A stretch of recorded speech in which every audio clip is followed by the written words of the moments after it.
ये घोड़े से जा रहे थे स्कूल कॉलेज की बात है। अच्छा। हाँ, तो रास्ते में एक सांप जिसे दूभन कहते हैं, ये रास्ते में घोड़े के नीचे आ गई।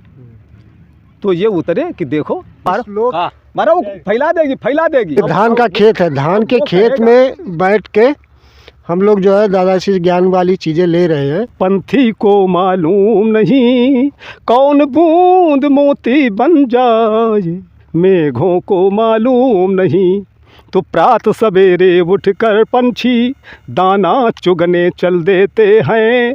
छोड़ घोंसले में बच्चों को ममता बस तज देते हैं।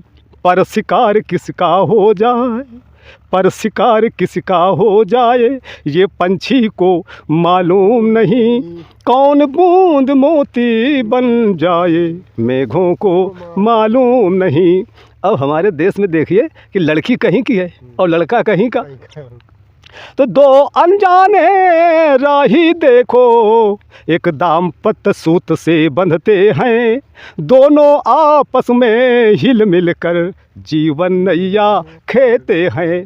पर कौन सा साथी कब बिछड़ेगा, ये दाम्पत्य को मालूम नहीं कौन बूंद मोती बन जाए, मेघों को मालूम नहीं। अब हमारे देश में एक हुए हैं ऋषि दधीच, न हुआ है और न होगा। तो ऋषि दधीच का वचन विश्व में अमृत का वरदान बन गया, और शिल्प कलाकारों के द्वारा पत्थर का सम्मान बढ़ गया। कौन शिला शंकर बन जाए, कौन शिला शंकर बन जाए, ये शिखरों को मालूम नहीं कौन नदी गंगा बन जाए, ये सागर को मालूम नहीं और कौन फूल भौरा बन जाए, उपमन को मालूम नहीं। मान लो फूल चमन से टूट कर कौन शंकर जी के पहले चढ़ जाए। तो ये बगीचे को मालूम है, ये मालूम है नहीं। पहले बड़े बड़े विद्वान और महात्मा ऋषि मुनि, अरे भैया हमका बचाए रहो यार काहे, अरे महात्मा, अरे बुकरी हमारी सब बताओ गेहूँ धान ये सब खवा दिया तो हम कब। ये बकरियां जो है माता जी चलाने आई हुई है, बकरियां धान को खाने के लिए जो है आई हुई है, देख रहे हैं आप सभी लोग। देखो इधर देखो यार, देखो देखो रे मारो मारो, फैला देगी। आज हम लोग एक देहात में आए हुए हैं और ये धान का खेत है, धान के खेत में बैठ के हम लोग जो है दादाजी ज्ञान वाली चीज़ें ले रहे हैं, जो धान की फसल होती है। और इसी फसल को ये काटने के लिए आए थे हम लोग, निकल रहे थे, कुछ चर्चा हुई तो हमें एहसास हो गया नहीं दादाजी के अंदर जो भैया जी के अंदर ज्ञान है, आज उसी ज्ञान को हम आपसे ले रहे हैं, आप लोगों को दिखा रहे हैं। आप लोग देखते रहिएगा। देवी दिन कश्यप जी जो कि ज्ञान भरी और धार्मिक बातें इनके अंदर बहुत ही अच्छी हैं, जो कि हम अभी आपको इनकी मुखार बिंदु से आपके बीच में प्रस्तुत कर रहे हैं, दिखा रहे हैं। आगे आप दादा बताएं। हाँ, जैसे कि हित अनहित पशु पक्षी जाना, पक्षी भी जानता है कि हमारे साथ कौन हित कर रहा है और कौन मेरा नुकसान कर रहा है। तो आज जैसे अब हम कहें कि हम पाप कर रहे हैं, तो पाप किसे कहते हैं। जैसे कोई डूब रहा है, अगर आप निकाल देते हैं तब तो फिर वो पुण्य हो गया। अगर कह रहे अरे मारो कौन मैं भी ना डूब जाऊं, तो आपको इतना पाप लगेगा कि जिसका कोई अंदाज़ा नहीं लगा सकता। तो पाप और पुण्य इसमें यह है कि हम वो करें, दूसरे का हित करने में जितना पुण्य होता है उतना सबसे ज़्यादा दूसरे के हित में ही है। जैसे कोई एक्सीडेंट हो जाए, लोग कहते हैं अरे चलो यार, लेकिन कम से कम देखो तो कि आखिरकार है तो कौन है। ऐसा ना हो कि हमारे घर का हो और ना ही भी हो अपने घर का, तो उसका सहयोग करो। और अगर चले गए आप तो फिर उसके बराबर जो है तुम महाराज सुन रहे हो का। तो हम तो भाई यही कहेंगे कि अगर कोई परेशानी में है, अगर उसकी परेशानी आप थोड़ी सी बता लेंगे तो आपको क्या हो जाएगा। या कोई बीमार है तो लोग कहते हैं चलो देख ले, तो उसको देखने से आपको क्या नुकसान होगा। लेकिन वो उसकी अंतरात्मा यही कहेगी कि यार देखो कितनी दूर से हमें देखने आए, तो वो जल्दी ठीक हो जाएगा।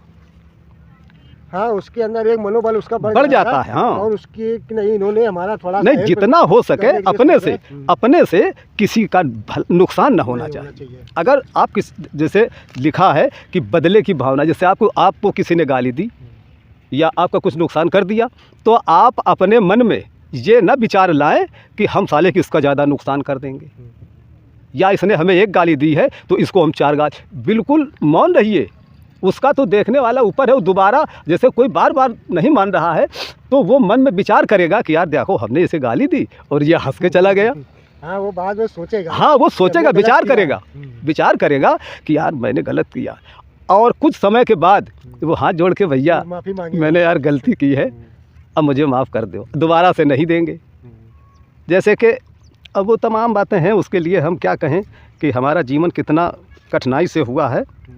एक बार जन्म लेने के लिए उससे आराधना करते हैं जिसका कोई रूप नहीं है, उसका कोई रूप नहीं है, उससे कहते हैं हे भगवान एक बार मुझे गायन्ति देवः किल गीत कानि धन्यास्तु जय भारत भूमि भागे स्वर्गापवर्गास्पद हेतु भूते भवन्ति भूयः पुरुषा सुरत्वात् अहो भुआ सप्त समुद्रवत्या द्वीपेश वर्णेश पुंड में तत्ते यत्यंत यत्या जना मुरारे कर्माण भद्राणवतार बनती। कर्मों के अनुसार आप जैसे शायद गंगा पुत्र भीष्म पितामह जब ये बाणों के सैया पे लेटे थे तो भगवान कृष्ण ने कहा कि चलो आज न हो तो पितामह से मिला जाए। तो जब ये वहाँ पहुँचे तो पितामह ने देखा, अरे भाई बोलो माधव और ठीक तो है? कल हाँ हमारा तो ठीक है, आप कैसे हैं? कल हमें तो देख रहे हो भालू बाणों पे सो रहा हूँ। तो गंगापुत्र भीष्म पितामह ने कहा कि माधव ये बताओ, 100 वर्ष तक के तो मुझे ज्ञान है कि मैं राजा ही रहा हूँ, लेकिन ये बाणों की सैया मैंने कौन सा ऐसा अपराध किया जो आज मुझे बाणों की सैया पे लेटना पड़ा? अच्छा, भीष्म पितामह जी ने ये श्री कृष्ण से पूछा। हाँ, तो माधव जी ने कहा कि पितामह 105 जन्म हुए हैं। भीष्म पितामह जी के 105 जन्म हुए हैं। हाँ, और पाँचों बार ये राजा ही रहे हैं भीष्म पितामह जी। तो जब ये 104 वर्ष जब हुए तो उसमें ये घोड़े से जा रहे थे स्कूल कॉलेज की बात है। अच्छा। हाँ, तो रास्ते में एक सांप जिसे दूभन कहते हैं, ये रास्ते में घोड़े के नीचे आ गई। तो ये उतरे कि देखो इसे ये भी नहीं मालूम है कि मैं जा रहा हूँ और इसने रास्ते में मुझे अशुभ कर दिया। तो ये घोड़े से नीचे उतरे और पहले बाण विद्या थी और बाण की नोक से उसको उछाला। तो जैसे उछाला तो वो बगल में थी नागफली के पेड़, उसमें सब भाले की तरह रहते हैं। तो अनगिनत उसके शरीर में चुप गए जाके, वो उसी में टंग गई। वो टंग के तिलप के मरी। मरते समय उसने कहा कि जाओ महाराज तुम राजा तो हो, लेकिन जिस तरह से ये भालों पे मैं प्राण अपने त्याग रही हूँ उसी तरह से उसने श्राप दे दिया। ये भीष्म पितामह का हाँ, की वजह से हुआ। हाँ, इनको इच्छा मृत्यु का वरदान था ना। तो अब इन्होंने कहा कि महाराज अब मुझे ज्ञान हुआ। उसी के बाद ये अपना प्राणांत, इनका भाई इच्छा मृत्यु का वरदान था।